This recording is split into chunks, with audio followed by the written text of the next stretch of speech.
తాళం తప్పిన తలుపు. భాగం 1 పరిచయం. రామకృష్ణ ఓ చిన్న గ్రామానికి చెందిన మధ్యతరగతి బాలుడు. అతని తండ్రి వ్యవసాయ కార్మికుడు, తల్లి ఇంటి పనులు చూసేది. చిన్నప్పటినుంచి రాము చదువులో బాగానే ఉండేవాడు. కాని డిగ్రీకి వెళ్లిన తరువాత అతని జీవితం మారిపోయింది. అతని మొదటి ఫెయిలియర్ ఇంజనీరింగ్లో సెలెక్షన్ కాలేకపోవడం. ఇంటర్మీడియట్ బాగా రాయగలిగాడు, కాని ఈఏఎన్సీఈటీలో తక్కువ మార్కులతో సీటు రాలేదు. అప్పటిదాకా తను జీవితం మీద నమ్మకంగా ఉన్న రాము మొదటిసారి గజగజలాడాడు. తండ్రి చెబుతాడు, ఫెయిలవడం అనేది మన లక్ష్యం చీకట్లో పోయిందన్న మాట కాదు, దాన్ని వెతకడానికి దీపమవసరం. రెండవ భాగం అసమర్థత. 4 సంవత్సరాల తరువాత రాము ఓ ప్రైవేట్ డిగ్రీ కాలేజీలో చేరాడు. మొదటి సంవత్సరం ఫెయిల్, రెండవ సంవత్సరం మళ్ళీ ఫెయిల్, మూడవ సంవత్సరం ఒక సబ్జెక్ట్ మినహా అన్నీ ఫెయిల్. ప్రతి సంవత్సరం తండ్రి ఫీజులు కట్టేందుకు అప్పులు తీసుకుంటూ వచ్చాడు.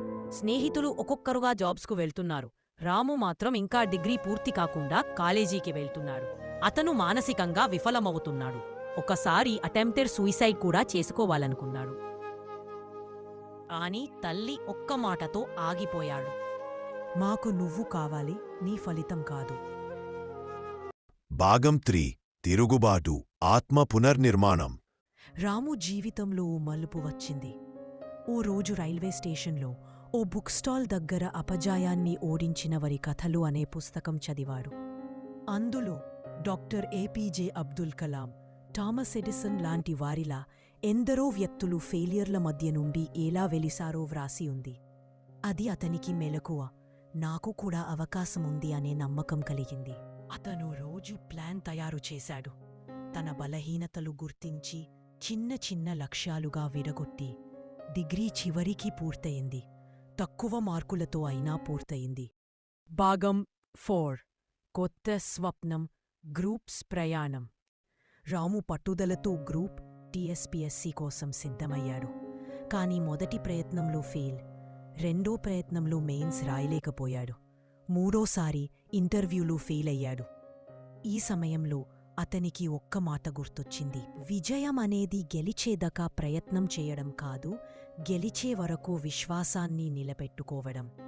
చివరికి 4వ ప్రయత్నంలో అతడు గ్రూప్ 2 సివిల్ సర్వీసెస్లో సెలెక్ట్ అయ్యాడు.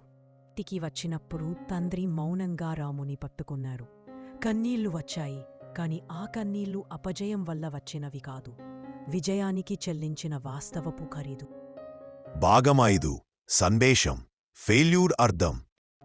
రామకృష్ణ తన గ్రామంలో ఒక చిన్న స్కూల్ మొదలుపెట్టాడు. ఎందుకంటే అతనికి తెలిసిన ఫెయిల్యూర్ గొప్ప అధ్యాపకుడు.